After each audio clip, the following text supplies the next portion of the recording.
Je suis Suzanne Herdenfeld, étudiante en technologie, et je suis ici par le biais du groupe de Facebook Fair Copyright for Canada. Le projet de loi C-61 était très peu efficace, modelé sur la loi de droit d'auteur américaine qui n'est pas efficace et a causé des poursuites ridicules contre le citoyen américain.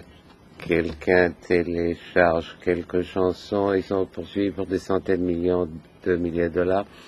Je suis d'accord que l'artiste doit être compensé, mais les consommateurs doivent aussi être protégés. C'est tout ce que j'avais à dire. Merci.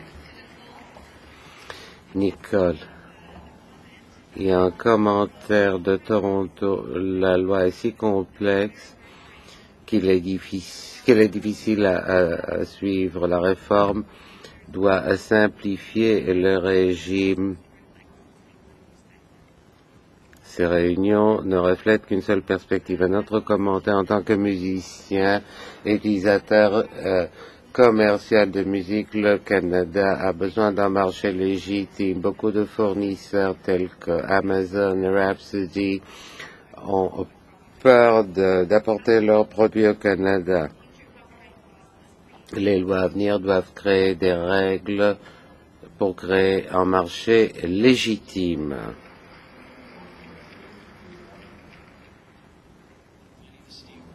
Steve Blair, je travaille pour Warner Music Canada. Ma tâche est de faciliter les visions d'artistes canadiens et vendre leur musique, j'espère.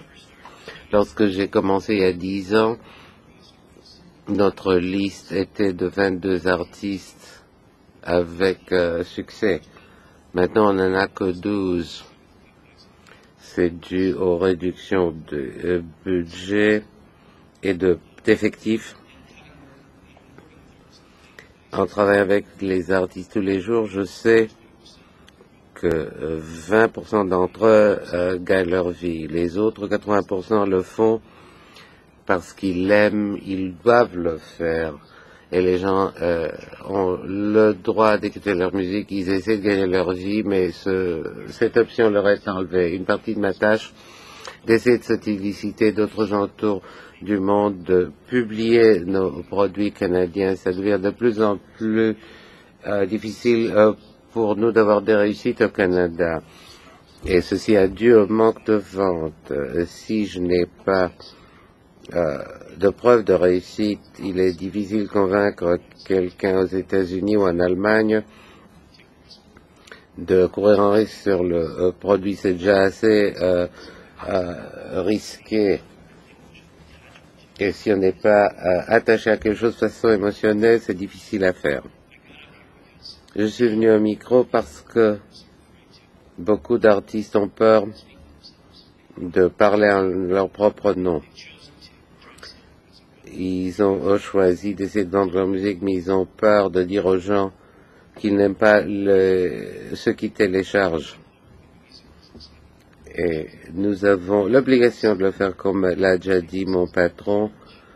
C'est un honneur pour nous. Et c'est pas pris à la légère. Merci.